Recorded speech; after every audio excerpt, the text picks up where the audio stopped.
اور دین اسلام میں خواتین کی اس فیشن کرنے کی ایک اللہ نے قدرت کے اندر شوق پیدا کیا ہے اور صلاحیت رکھی ہے، تو آپ کو ان کی باؤنڈریز اور لمٹس بتانی چاہیے، بس باقی ان کو خود ڈیسائیڈ کرنے دیں. ہو سکتا ہے وہ کسی دن خود ہی ان کے دل میں آ جائے کہ بھائی یہ ہیسل ہے، میں کروں لگاؤں، یا بریدیبل نہیں مل رہی یا کچھ، وہ ان کو ڈیسیژن لینا چاہیے. ہمارا کام ہے ہم بتا دیں. میں نے آپ کو بتا دیا کہ کچھ علماء تو یہ تک فرما رہے ہیں کہ doesn't matter, normal nail colour بھی لگا ہوا ہے تو کوئی فرق نہیں پڑے گا. لیکن میں خیر تقویٰ کے پیش نظر اس رائے سے ایگری نہیں کرتی ہوں. جو کرتے ہیں میں ان کو بھی برا اور غلط نہیں کہہ رہی، نہ میں یہ کہہ رہی ہوں کہ اس کا وضو نہیں ہوتا ہوگا. لیکن اتنا ضرور ہے کہ اگر آپ نے نارمل نیل کلر لگانا ہے آپ وضو کریں. جو لگاتے ہیں ان کی بہت اچھی پریکٹس ہوتی ہے، وہ 1 منٹ میں لگا لیتے. تو جنہیں شوق ہوتا ہے ان کو طریقے بھی آ جاتے ہیں کرنے کے. تو جب تک وضو قائم ہے 2 3 4 نمازیں پڑھیے، قرآن پاک کی تلاوت کیجیے، اور جب وضو ٹوٹ جائے تو اس کو ریموو کر لیں اور پھر وضو کریں اور پھر اپلائی کر لیجیے. کتنے اچھے، نہیں تو کوئی ایشو نہیں. کتنے ایزی آپشنز ہیں. اور کئی مرتبہ میں نے دیکھا ہے کہ مسجد میں جو ہیں خواتین ہوتی ہیں، لڑکیاں جیسے ینگ لڑکیاں آئی ہیں، تو وہ انہیں جو ہے وہ بتا رہی ہوتی ہیں کہ آپ کا وضو نہیں ہوا ہے، آپ نے نیل پالش لگایا ہے، آپ کا وضو نہیں، آپ نماز پڑھنے آئے ہیں. تو وہ بھی ذرا تھوڑا سا بچیوں کو وہ ڈسکریج ہوتی ہیں مسجد میں آنے سے. جی دیکھیے یہ وہ ہماری کمیونٹی کے پرابلمز ہیں. میں ان کو اسی لیے بہت زیادہ ایڈریس کر رہی ہوں کیونکہ پریکٹیکلی میں نے پڑھا کر دیکھا ہے. بیٹھ کر الگ کسی فیلڈ کے بارے میں، کسی جینڈر کے بارے میں بات کرنا اور چیز ہوتی ہے، اور لوگوں میں رہ کر آپ کو اندازہ ہوتا ہے کہ دین اسلام میں اتنی آسانیاں اللہ نے دی کیوں. اب نئی بچیاں جو ہیں ہماری آج کل کی نسل کی بچیاں، دنیا میں آپ کے ٹرانسجینڈرز ہو رہے ہیں اور پلاسٹک سرجری ہو رہی ہے. دنیا سے کہاں پہنچ گئی. اور بچے غیر شادیوں کے مسلم بچے غیر مسلموں کے ساتھ رہ رہے ہیں، حرام چیزیں جو ہیں وہ کھا پی رہے ہیں. ہم ابھی تک نیل کلر اور آئی بروز اور اس قسم کے میٹرز میں الجھے ہوئے. وقت بہت آگے، ہمیں ان کی تربیت پہ زور دینا ہے کہ چھوٹی چھوٹی چیزوں کو اگنور کیجیے. یعنی تو بالکل ایسے ہی ہے کہ کسی وہ کہتے ہیں نا کہ جب جسم ہی سارا جلتا ہو پھر دامن دل کو بچائیں کیا. یہاں پورا گھر جل رہا ہے اور آپ کو یہ ہے کہ اس میں سے میں کوئی ایک بن بچا لوں یا میں کوئی اس میں سے ایک باکس بچا لوں. تو وہ چیز ہو جاتی ہے کہ بچے یا بچیاں جب مسجد میں آتے ہیں، مجھے بہت ایکسپیرینس ہوا ہے کہ بچوں نے کہا ہے کہ ٹوکتی بہت ہیں خواتین. میں کہتی ہوں اگر سلیو لیس بھی پہن کے مسجد میں آ جائیں نا بچے تو آپ بچیاں، تو آپ بھی رائٹ نہیں ہے کہ آپ ٹوکیں. جب وہ مسجد تک آئی ہیں تو اللہ تعالیٰ ان کے دلوں میں اور ہدایت ڈالے گا اور وہ سب دیکھ کر فالو کرنے لگیں گی.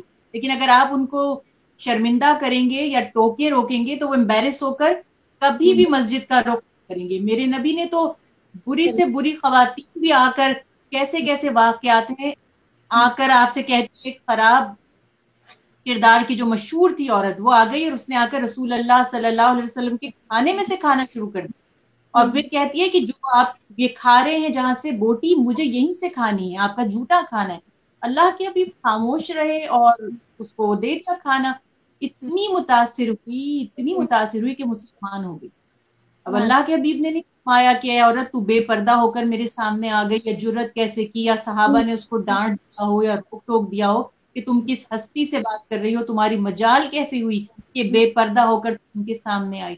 تو اگر اسلام پھیلا تو یہ نرمی سے، درگزر سے اور بہت ہی پولائٹ ہمبل نصیحت کرنے سے پھیلا. اگر روک ٹوک کرنی ہوتی تو کوئی اس دائرہ اسلام میں داخل ہی نہیں ہوتے، لوگ بہت دور بھاگ جاتے، بہت دور نکل جاتے. آئی ہوپ کہ یہ آپ کا میسج جو ہے ہمارے جو مساجد میں، سارے مساجد جو یہاں پر ہیں یا پاکستان میں اسٹاف والنٹیئرس جو بھی ہیں اس سے ریلیٹڈ یہ میسج ان کو پہنچے. کیونکہ یہ جو ہے ہم لوگوں کو چاہیے کہ ویلکم کریں مسجد میں، تاکہ اور بھی ہمارے یوتھ آئیں، انہیں اچھا لگے کہ وہ کہ جو ہمارا اسلام ہے اس میں کتنی آسانی ہے. اچھا، ہم لوگ آج ڈاکٹر زنیرہ ذوالحج کی ماشاءاللہ آمد ہے اس کی بات کر رہے ہیں. قمری کیلنڈر کا آخری مہینہ ذوالحج حرمت والے مہینوں میں سے ایک ہے، جس کو اللہ تعالیٰ نے زمین و آسمان کی تخلیق کے وقت سے ہی محترم بنایا. مفسرین کے مطابق ان 10 راتوں سے مراد ذوالحج کی پہلی 10 راتیں ہیں